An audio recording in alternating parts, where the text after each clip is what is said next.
Hello and welcome, it's Chris from Christopher Holt Training. Welcome to this week's tutorial, which is all about how to fix spondylolythesis.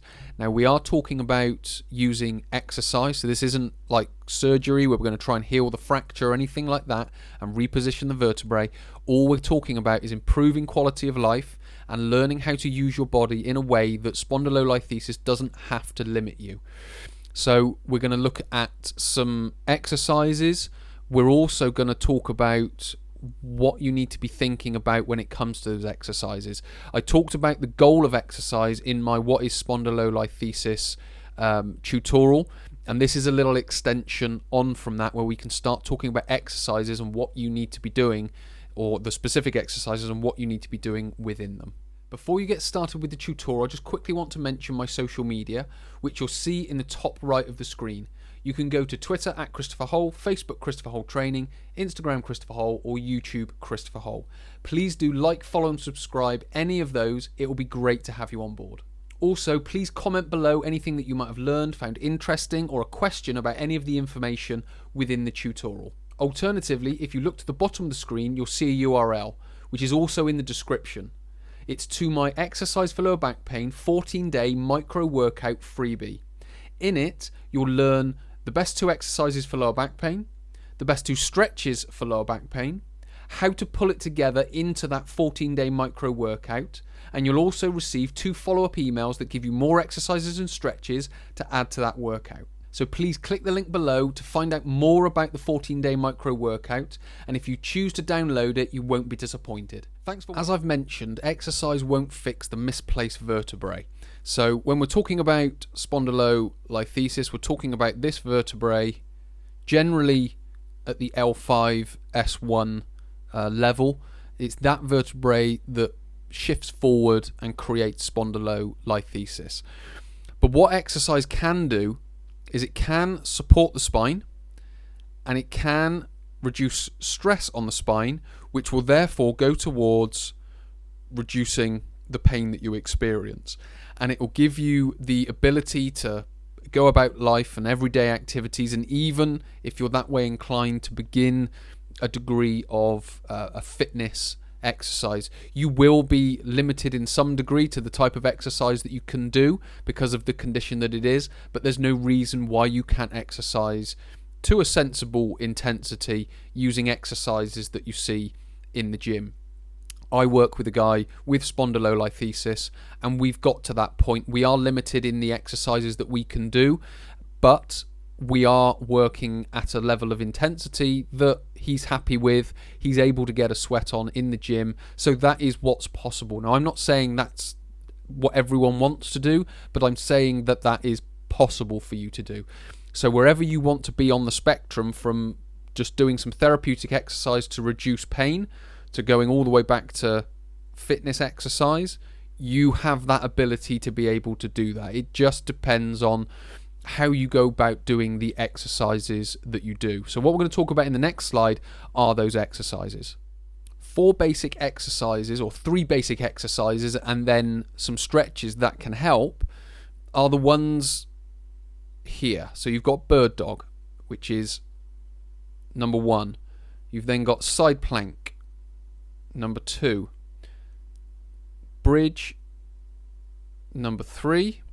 And then hip stretches, number 4. Now we have to make sure with the hip stretches that we are stretching the hip and that the spine is not being aggravated in that way. So what we are looking for from stretches 1, 2 and 3 is the stiffening of the torso and the positioning of the spine. So all the way through these exercises, so the bird dog here, you can see I've got that sort of natural S-curve in the spine. Now I want to take that and carry that through all the exercises. So I want to take that and carry that into the side plank, and I want to take that and carry that into the shoulder bridge as well. Now the reason we choose the bird dog is because, number 1, it's a relatively low stress exercise for the spine, but what it also encourages is a degree of bracing of the torso and holding it in position whilst your shoulder and your hip does movement. So that is essentially recreating your ability to lift, to carry, to walk, to push, to pull, because what we've got to be able to do is hold this torso in position. So you've heard me talk about the stiffening of the torso. So the hips here and the shoulders here can do their work. That reduces stress on the spine because the hips and the shoulders are doing the bulk of the work and not the spine. It's also low stress on the spine because the muscles of the lower back aren't as tight and aren't as pressured around the spine. And then what we can then do is use the side plank to build the muscles of the left and right side. So the obliques, you will also get rectus abdominis working during that, and you'll get a little bit of QL around the back. So you get a very good whole core activation during that side plank. Now, it doesn't mean you have to be up on your feet like I am here. You could be down on your knees. That could be your start point. The same with the shoulder bridge. What we are looking to do here is we aren't looking to necessarily activate hamstrings and lower back muscles. We want the muscles of the glutes to be the main performing exercises, main performing muscles during that exercise. So we want to be really focusing on glute activation.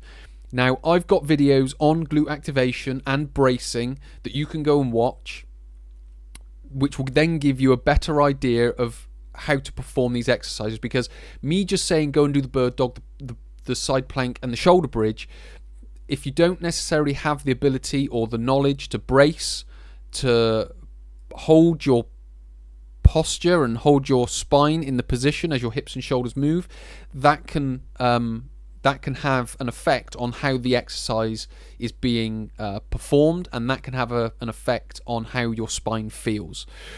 And then the final one, number 4, is stretching the muscles of the hip. So again, keeping the muscles of the hip. So in this stretch, it's the adductors, but you've also got the glutes, and you've also got the hip flexors on the front of the hip.